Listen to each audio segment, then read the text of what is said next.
the New South Wales Government would never ever give the green light to thousands of people flagrantly disregarding the health orders.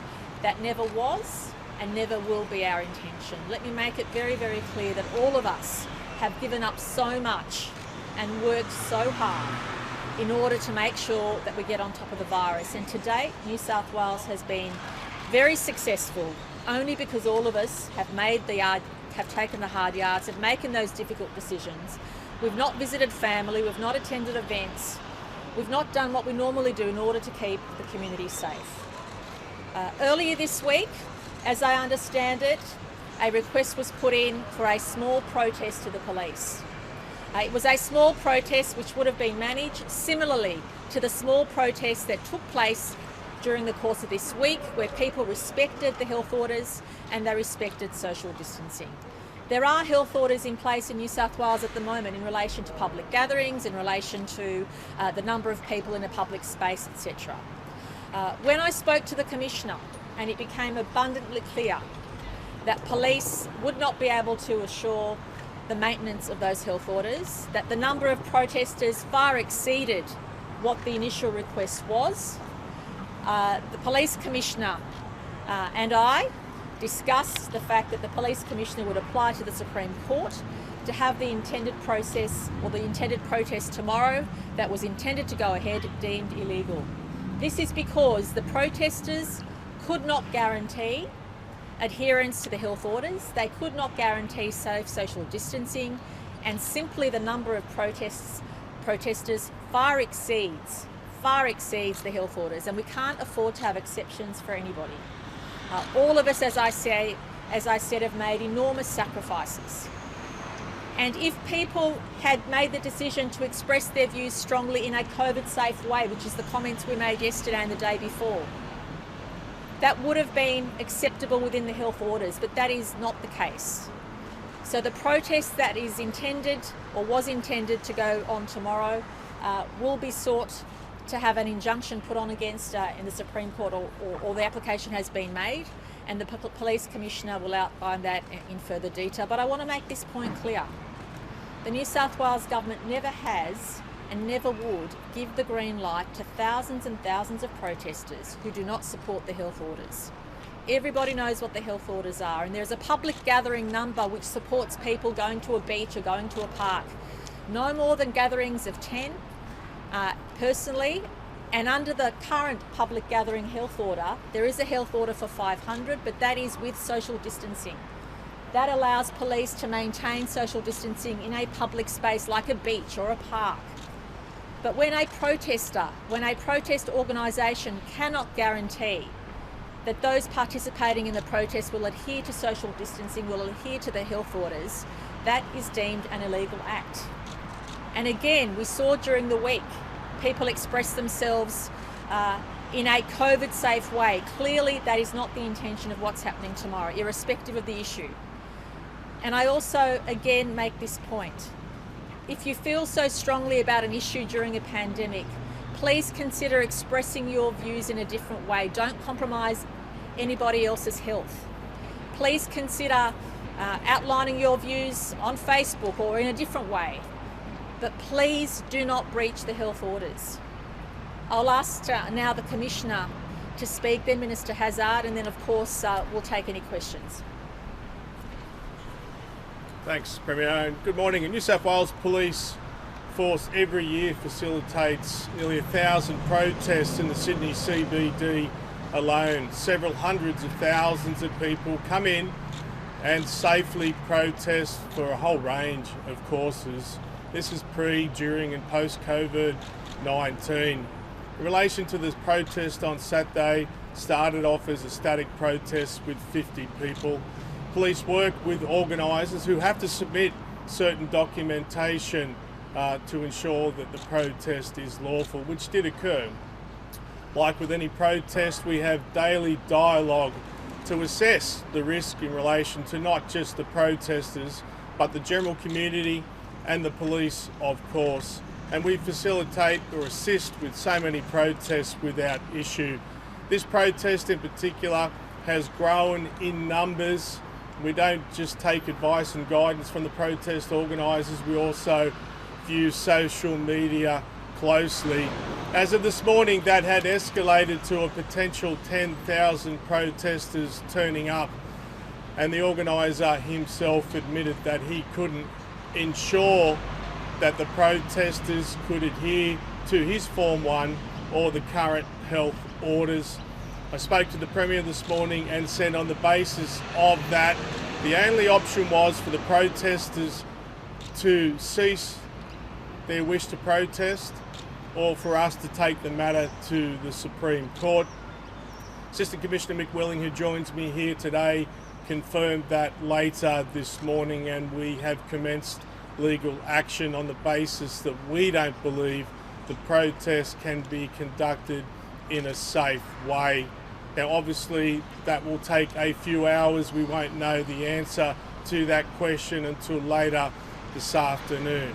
Now regardless of that, we have been pre-planning for this protest like we do any other. Regardless of the outcome of the Supreme Court application, police will be in force in a coordinated way to ensure the safety of the protesters and to ensure the safety of the general public and, of course, the police. Thank you. As at today, and over the last few months, we've had 3,110 cases of COVID-19, people who have actually contracted this extremely dangerous virus. In the last 24 hours, the community has continued to be a strong partner with the government and recognising that testing is so important. More than 10,000 people have come forward in the last 24 hours to be tested for COVID-19. They know, as we all know throughout our state, throughout our country, that this virus is still dangerous, and they've come forward because they want to protect themselves, but they also want to protect their friends, their aunts, their uncles, their grandparents, their mums, their dads. As Health Minister, I have to say that I am extremely concerned when 10,000, more than 10,000 people in the last 24 hours have come forward in that spirit of goodwill, in that spirit of caring about the entire community to be tested. I am concerned that there would be the possibility of very large numbers of people coming together, albeit to express a view, their democratic right to express a view. But in the current COVID-19 context, I am extremely concerned about the possible consequences for the community more broadly. We only need a few people in that crowd that may come forward in the next 24 hours to actually have this virus, to cause all the good work that our community has done in the last 5 months to come unstuck. As Health Minister, there have been orders made that have been very challenging, and I appreciate that. I appreciate the fact that they've impinged on all of our freedoms, but we've done it for a reason. We've done it to keep all of us safe, our entire community safe. So I would ask very much that the community reflect on the fact that we have a maximum of $500 in 500 people, we have a maximum of 500 people in any outdoor gathering for a good health reason. It's a health reason that has been driven by all of the chief health officers. It's not political, it's about health, it's about keeping us safe. 500 maximum outside, and in groups of 10, no more than groups of 10. So I would certainly say to the organisers of this particular function to realise that the health orders are there for a reason, and to all of the community I would implore you, please remember we are part of the same great journey to keep us all safe. Premier, when you stood here yesterday and said and gave the green light for the protest, were you thinking only 500 people were going to turn up?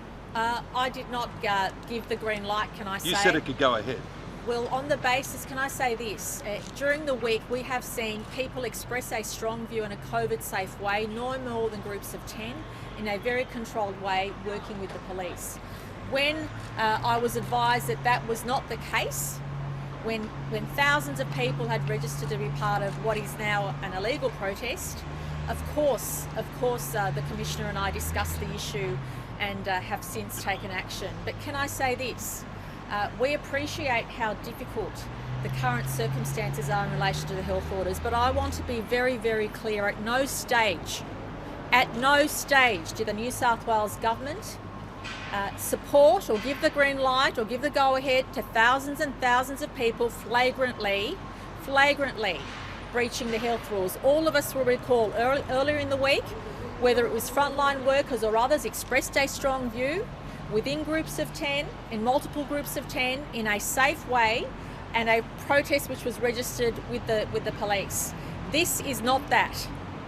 And I call on everybody who has registered to say they will turn up, not to turn up. We do not want anybody flouting the health orders. The health orders are there for a reason, and in New South Wales, we wouldn't ever want to be in a position where people are denied that expression of freedom, but do it in a different way. We cannot have thousands and thousands of people gathering together, and it only takes a couple, 1 or 2 people to have the virus. That is never anything we agreed to. And if you look at every single word I said, if you look at every single word any member of my government has said, and I've taken swift action against those in my own team who've breached the health orders. And you know, we haven't all worked so hard to have all that work undone. And if people make a reasonable request to the police, and the police consider that, that's a matter for the police, but clearly the nature of that reasonable request, which was put in, I understand, some days ago, has substantially changed. It in no way anymore complies to the health orders. It in no way anymore complies to what is regarded as safe. So I say to all those thousands of people, do not think about breaching the health orders. When the protesters first contacted police, what they put to police was extremely different to what is being put now. And that was confirmed to me this morning by the Commissioner. And after that conversation, the Commissioner advised me of the action he was taking, which I fully support. Notwithstanding the issue or the matters why people are expressing themselves, express it differently. I mean, my family didn't celebrate Easter the way we do because of COVID. Other families didn't celebrate so many other things because of COVID. So many people have taken different decisions than they normally would. So I say to people who have a strong view, please express that view in a way that doesn't breach the health orders. If the Police Commissioner was confident that the expression tomorrow publicly complied with the health orders, that perhaps could be managed, but it's clear that is not the case. And I want to stress again a million times, that we have never ever said as a government anything apart from making sure that every activity, every action you take is COVID safe. And as all of you would know, when protesters want to conduct a protest, their contact is directly with the police on an ongoing basis, and that is exactly what happened in this instance. And as a government, we take our advice and our lead from the police.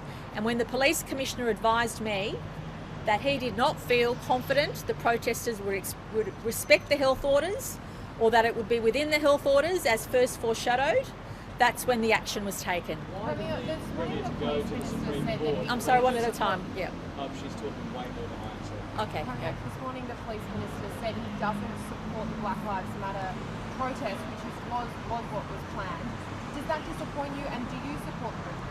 I think it's, to be honest, it's not the issue that's the question here. It is not the question. It can't be separated. I mean, well, it can be separated because I feel strongly about things as well, but I will not go out there and express a view in a public way which compromises the health and safety of others. But you said yesterday you have the right to protest. Do you agree with that?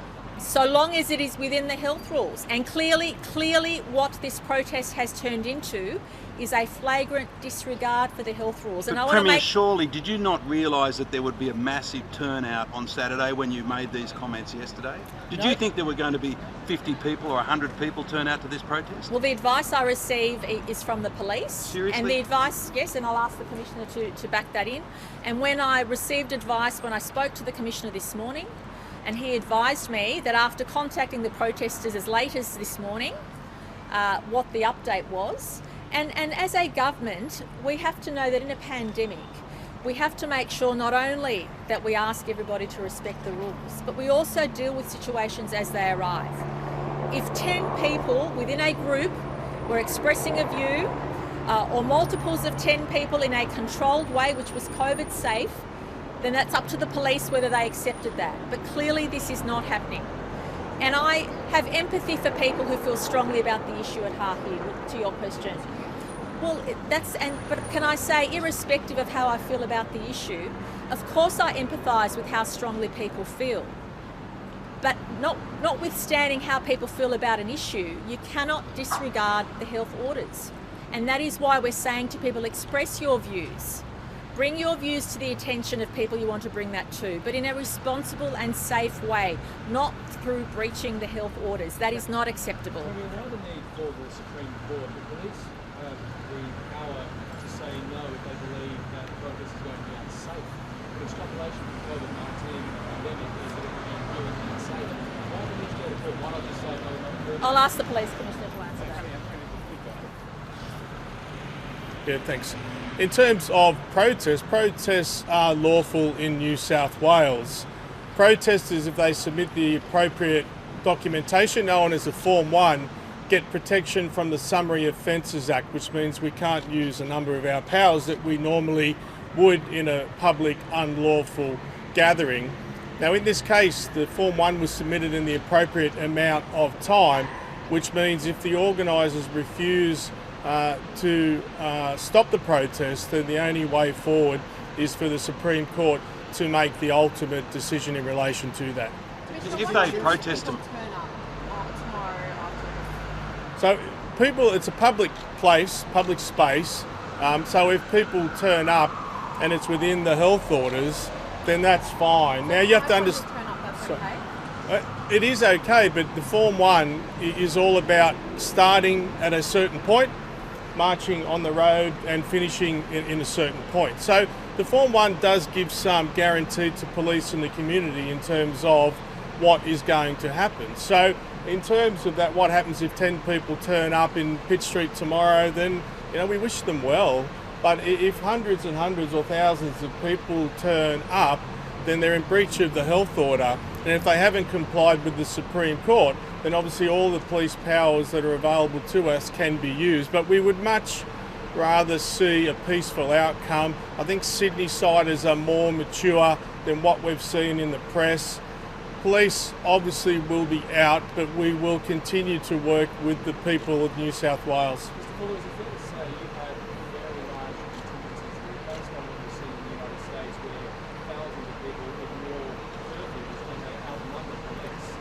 That would then get your officers involved to either be discreet or to enforce the law. Enforce the law then creates pressure for positive flashpoint and violence. What sort of numbers do you have in the city? So again, you have to understand that this is not the first protest in Sydney. There's certainly the first protest with this sort of interest in the last 12 months, but we trained for this. We've got experienced commanders. Assistant Commissioner Willing will take command from the Police Operations Centre. We know how to work well with members of the community and protest to get peaceful outcomes. I mean, that's what we want essentially. We want lawful, peaceful outcomes, but as the Premier said, is that there's so many other ways that you can voice your concerns at the moment, and people are doing that through social media and through a whole range of other platforms. We're not saying that you can never protest again, but it's just not the right time at the moment. How difficult is this balance that you're faced with? That you've got people wanting to protest, you've got this health emergency, and by going to the courts, do you fear that might antagonise the hardcore protest group and say, right, we're going to protest and we'll protest long and hard? Look, I'd like to think the protest organisers would say that New South Wales Police stayed at the table and negotiated right up until the 11th hour. We do that consistently. We understand the importance of freedom of speech, but we also understand at the end of the day we need to keep all the community safe. Given the dwindling case numbers, how realistic is it that there could be an outbreak of coronavirus? And do you agree with Scott Morrison's comments from earlier today that Can I say the potential for a second wave and an outbreak of coronavirus is extremely high in New South Wales, which is why we've been very cautious and very consistent in asking people to follow the restrictions. And can I say from the bottom of my heart, I am so deeply grateful for the patience the community has demonstrated, for the way in which everybody has really stood up and taken our advice in a way that I couldn't have imagined, and it makes me feel incredibly proud. And therefore I'm asking and appealing and pleading with those thousands of people who've indicated they're turning up to a protest, please do not do it. Stay at home, express yourself in a different way. And as the Police Commissioner said, of course, we want to be in a position where people can do things freely within the health restrictions, but when there's an activity planned that flagrantly breaches the restrictions, irrespective of how passionately I or anybody else feel about the issue, we need to take this action, and we don't do it lightly. So I'm pleading with people to say I appreciate how strongly people feel about the issue, but please express your strength of feeling in a different way. Well, can I say, from day one on this issue, I've backed the police. Police manage the protest issues. The police are the ones that deal with the protesters, and I want to commend the police for attempting to work with the protesters from day one. But when can you just let me find? Yeah. But when it became obvious to police that the protesters weren't able to give a guarantee about complying with the health orders or respecting what was in place, well, then it becomes a public health safety issue in the middle of a pandemic. And again, I say, we've seen examples of small groups of protesters. We've seen examples of people respecting the public gatherings and the group gathering numbers during the week. But obviously, when the Police Commissioner advises me that he can't give that assurance tomorrow and that the protesters aren't in a position to be able to negotiate and guarantee those arrangements, well, then it's a public health issue, and I can't afford to have anybody feel that it's okay to relax in New South Wales. I can't remember or count the number of times I've said that.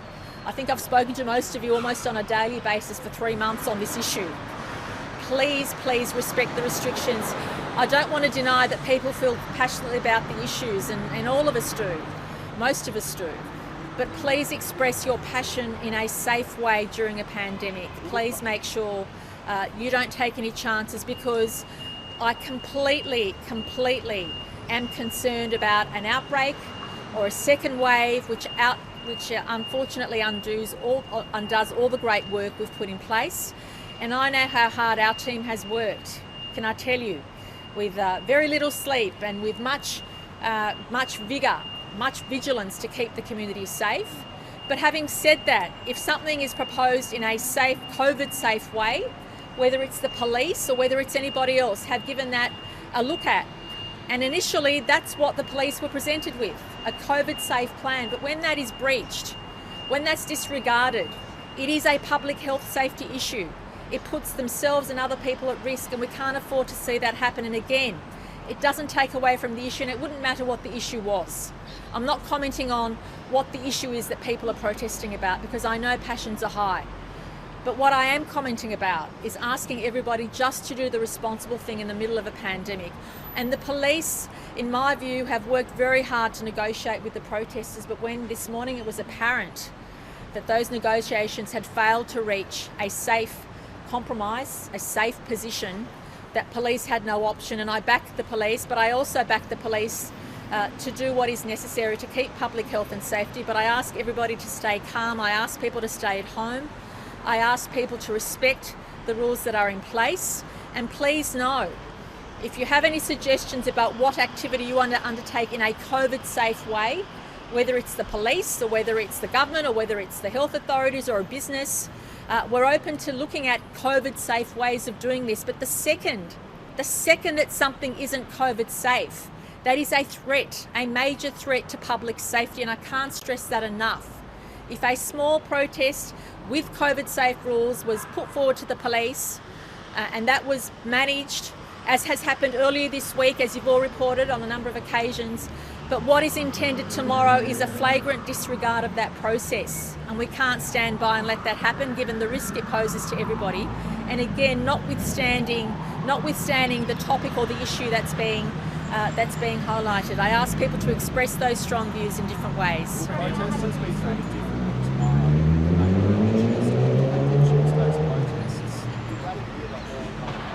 might ask them. Yeah, thank you. In terms of Tuesday's protest, you would say on reflection that health orders were breached in terms of numbers and in relation to that. Obviously we can and we have during COVID-19 shown a high degree of discretion. I think that has worked extremely well in balancing the health orders and the relationship between New South Wales community and the police. But at the same time, you can't continually allow people to come in, put themselves at risk or the greater community at risk. We tried, we've negotiated, we've hit a stalemate. Either the protest doesn't happen by the organisers withdrawing their support, or we take the matter to the Supreme Court. It has been a sensible escalation. Will you accept the... Kerry Chan, please, just in terms of the size of this, the overwhelming majority of the million cases that have been reported in the past couple of weeks all seem to have come from overseas and are detected in quarantine. There's a real risk of gathering among such a risk. We can't be assured that we don't have locally acquired transmission going on. As I said, I'm very pleased to see the high rates of testing, but we know that this virus can present with mild illness in many, and so we can't exclude that we've got transmission occurring, and we are closely calling upon the community to still be vigilant. As we ease restrictions, it's incredibly important that we do so in a stepwise manner so that we don't see a significant upswing in cases. And the modelling data shows that we need to be very cautious for a long period of time, in the order of 4 to 8 weeks before we may see that upswing of cases, because the disease can actually spread in the community and be undetected. That's why we need the community to be on side, to come forward for testing, and we're asking everyone to play their part in coming back and get retested every time they have a new respiratory illness, and I apologise for that re-messaging every time, and I want to thank the community for doing that. And it's also important that we work in partnership with the community and business in operating in a COVID-safe way. So everyone has a part to play in ensuring we minimise COVID transmission in the community.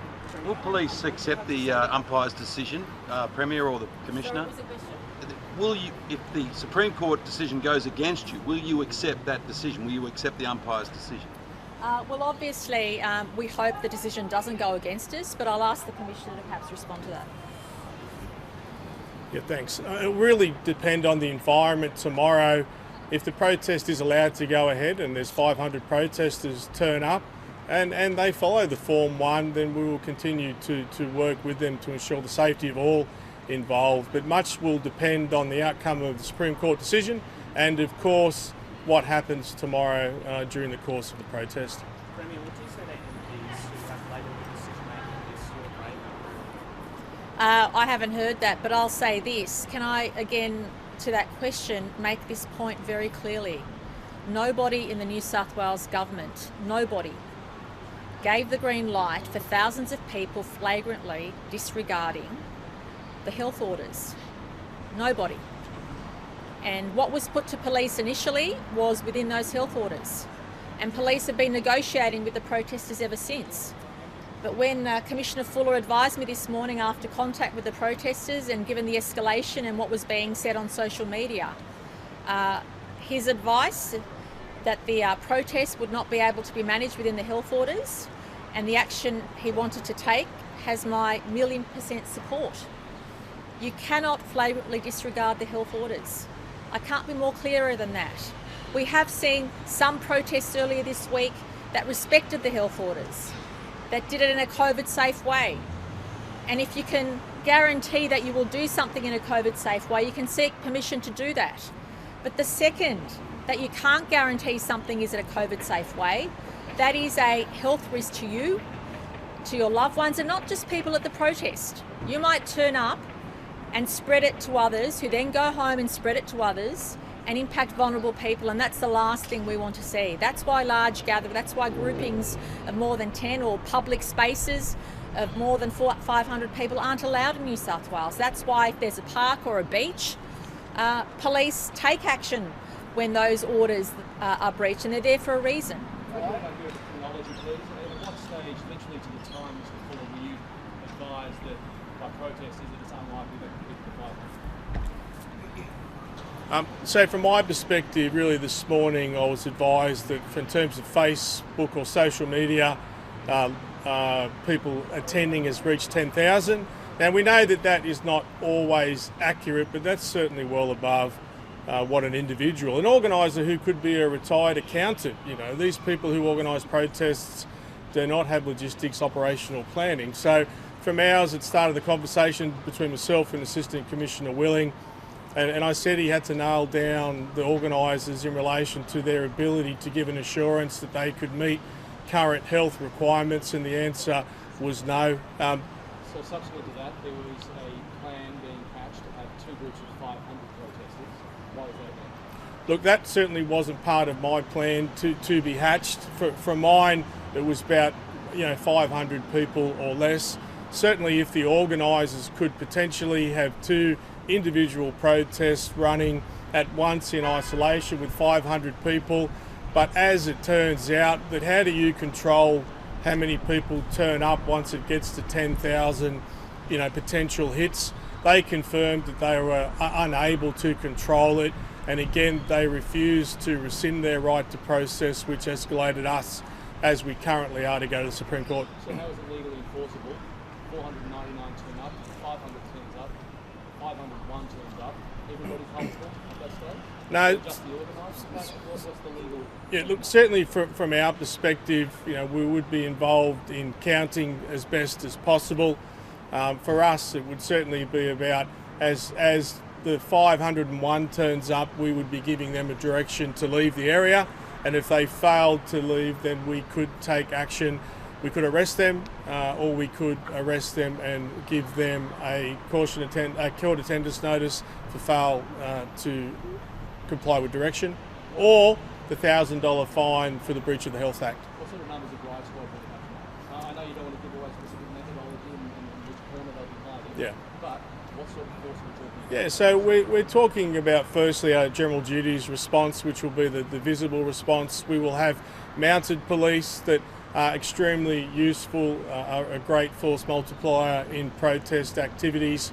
We will have officers from our OSG, our Public Order Rights Squad. The Police Operations Centre will be stood up. One of our most experienced operational commanders, Assistant Commissioner Mick Willing, will be in charge, and that will remain in place regardless of the outcome of today's Supreme Court. Commissioner, were you on holidays? That should be taken yesterday, because we asked the Premier about this yesterday, and your deputy. It wasn't Tuesday night a warning sign. There were in excess of 1,000 people there. From our perspective, if you take away the interest from the community and the media in this matter, this is how protests run. We negotiate, we go back to the table, we try and seek an outcome that will be peaceful. The last thing anyone will want to see tomorrow is scenes like we've seen overseas, people injured, cars burning, looting. We don't see that in Sydney. Now, that doesn't happen with luck. It happens because we stay at the table, we continue to negotiate, but if we are put in the corner, then we will go to court, and if we're put in the corner tomorrow, we will make arrests.